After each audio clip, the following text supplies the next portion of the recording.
વંદે ગુજરાત વાત ગુજરાતની। લોકસભા ચૂંટણીમાં રાજકોટ ભાજપના ઉમેદવાર પુરુષોત્તમ રૂપાલાએ ક્ષત્રિય સમાજ માટે કરેલી ટિપ્પણીના કારણે ગુજરાતમાં ભારે રોષ ફેલાયો છે।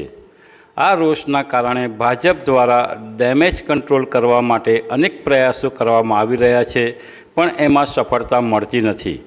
બારડોલીમાં યોજાયેલા ક્ષત્રિય સમાજના સંમેલનમાં કાલે રાહુલ ગાંધીના નિવેદન પર ક્ષત્રિય સમાજના નેતા કરણસિંહ ચાવડાએ વંદે ગુજરાત સાથે વાત કરતાં જણાવ્યું હતું કે રાહુલ ગાંધીએ આવા નિવેદનોથી બચવું જોઈએ। શું કહ્યું કરણસિંહ ચાવડાએ, જુઓ વંદે ગુજરાતનો એક્સક્લુઝિવ રિપોર્ટ। જય ભવાની, જય રાજપૂતાના, જય રાજપૂતાના, જય રાજપૂતાના, જય ભવાની, જય ભવાની। ક્ષત્રિય સમાજનું પૂરા ગુજરાતમાં જે આંદોલન તેજ ગતિએ ચાલી રહ્યું છે, તો આજે સુરત જિલ્લાના બારડોલી ખાતે એક ભવ્ય સભાનું અહીંયા આગળ આયોજન કરવામાં આવ્યું છે। તો અમારી સાથે જોડાયા છે ક્ષત્રિય સમાજના મીડિયા પ્રવક્તા, એમની સાથે અમે સીધી વાત કરીશું। આજનો પ્રોગ્રામ છે। જો અમે જ્યારથી પુરુષોત્તમ રૂપાલાએ રાજા મહારાજાઓ અને અમારી બહેન બેટીઓ ઉપર જે અભદ્ર ટિપ્પણી કરી, એ આંદોલન 24 તારીખથી શરૂ થયું અને અમે 2 ભાગમાં વહેંચ્યું હતું, પાર્ટ 1 પાર્ટ 2। પાર્ટ 1 પૂરું થઈ ગયું, રતનપુરનું મહાસંમેલન 7 લાખ ઉપરાંત ક્ષત્રિયો। પાર્ટ 2માં અમે ધર્મરથ ફેરવી રહ્યા છીએ દરેક જિલ્લામાં।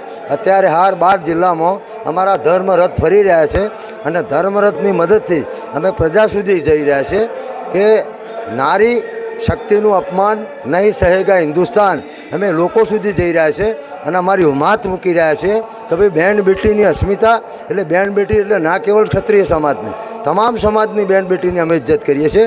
અને આ અસ્મિતાને ભાજપાના એક જવાબદાર વ્યક્તિ પુરુષોત્તમ રૂપાલા દ્વારા જે ટિપ્પણી કરવામાં આવી, એના વિરુદ્ધમાં અમારું પાર્ટ 2 ઓપરેશન ભાજપ ચાલી રહ્યું છે।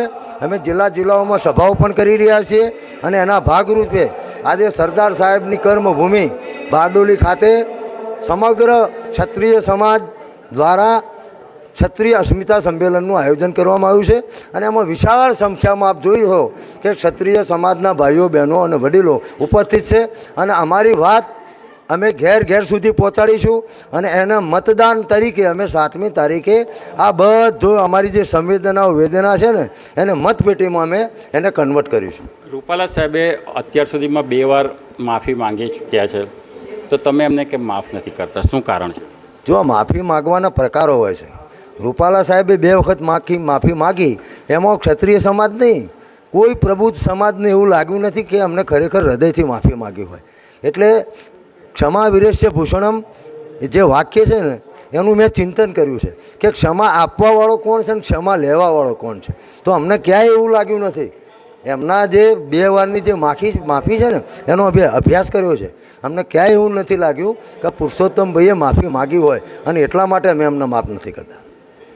તો આ જે એમણે 2 વાર જે માફી માંગી તે તમે એમને એક્સેપ્ટ નથી કરતા। હવે તમે જે કહો છો કે અમે ભારતીય જનતા પાર્ટીની વિરુદ્ધમાં અમે મતદાન કરીશું, અમારા ક્ષત્રિય સમાજના લોકો, તો આ જે આંદોલન એક ન્યાય માટેનું આંદોલન રાજનીતિમાં પરિવર્તિત થઈ ગયું એવું નથી લાગતું? આંદોલન સામાજિક છે, ન્યાય માટેનું છે, 24 તારીખથી શરૂ થયું, અહિંસક જ છે, શાંતિપૂર્વકનું છે, સંયમપૂર્વકનું છે। પણ કોંગ્રેસના હાથા નથી બન્યા? કોઈ કોંગ્રેસના હાથા નથી। અમે પહેલા જ દિવસથી કહ્યું છે કે અમારી વાત ભાજપે માની નથી। અમારું માન સન્માન એક બાજુ જ્યારે આખો ક્ષત્રિય સમાજ હોય, એને ટેકો આપવાવાળા સમાજ હોય અને એક બાજુ વ્યક્તિ હોય, તો વ્યક્તિ મહત્ત્વનો હોય સમાજનો, અને અમે કોઈ ટિકિટ લેવા નથી ઉતર્યા। અમે તો જે વ્યક્તિએ અપમાન કર્યું છે એની ટિકિટ કાપો અને એની જગ્યાએ કોઈ પણ ના આપો। અમે એવું નથી કીધું કે ક્ષત્રિયને આપો। એટલે આમાં રાજકારણ કંઈ આવતું જ નથી, પણ પ્રજા જ્યારે સત્તાધીશો ઘમંડમાં હોય ત્યારે પ્રજા એનો મતદાન રૂપી એમનો જે શસ્ત્ર છે એના દ્વારા એનો પ્રત્યુત્તર આપે છે। એટલે અમારી પાસે કોઈ વિકલ્પ જ નથી અને આ વિચારવાની જવાબદારી અમારી કેવળ ક્ષત્રિય સમાજની નથી। શા માટે ભાજપે પુરુષોત્તમ રૂપાલાની ટિકિટ ના કાપી? આ પ્રશ્ન મીડિયાના માધ્યમથી હું એમને પૂછવા માગું છું। તો અમારે માન તમારે જો રાખવાનું જ ના હોય તો પ્રેમ એક તરફી ના હોય।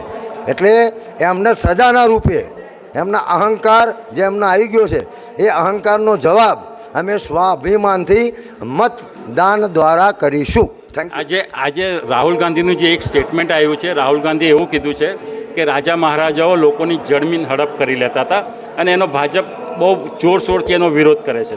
તમારું શું કહેવું છે? રાહુલ ગાંધી એ ભારતીય રાષ્ટ્રીય કોંગ્રેસના પૂર્વ પ્રમુખ રહી ચૂક્યા છે, જવાબદાર વ્યક્તિ છે. એમના જેવો જવાબદાર વ્યક્તિ જ્યારે એમ કે રાજા મહારાજાઓ જમીન હડપી લેતા હતા, કોકની જમીન પડાવી લેતા હતા, ઉઠાવી લેતા હતા, આ બધા શબ્દો આ એમનો પણ આ વાણી વિલાસ જ છે. અને ક્ષત્રિય સમાજ એમના આ વક્તવ્યને, એમના આ ભાષણને, એમની આ ભાષાને, એમની આ વાણી વિલાસને કડક અને સખત શબ્દોમાં વખોડી કાઢે છે. પછી એ ભાજપ હોય, પછી એ કોંગ્રેસ હોય કે કોઈ પણ વ્યક્તિ હોય, આમાં પક્ષનો સવાલ નથી. કોઈ પણ આવું નિવેદન આપશે તો એનો ક્ષત્રિય સમાજ અચૂક વિરોધ કરશે. રૂપાલાના નિવેદન પર તમે એવું કહો છો કે ભાજપને મત નહીં આપીશું, તો કોંગ્રેસ આ જે રાહુલ ગાંધીના નિવેદન પર તમારો ક્ષત્રિય સમાજ કોંગ્રેસને મત આપશે કે નહીં આપશે? અમે કોઈ પક્ષના મત આપવાની વાત જ નથી કરી પહેલા જ દિવસથી. અમે એવું કહ્યું છે કે ભારતીય જનતા પાર્ટીના વિરુદ્ધમાં મતદાન કરીશું. એ સિવાય આ બાબતે નો કોમેન્ટ.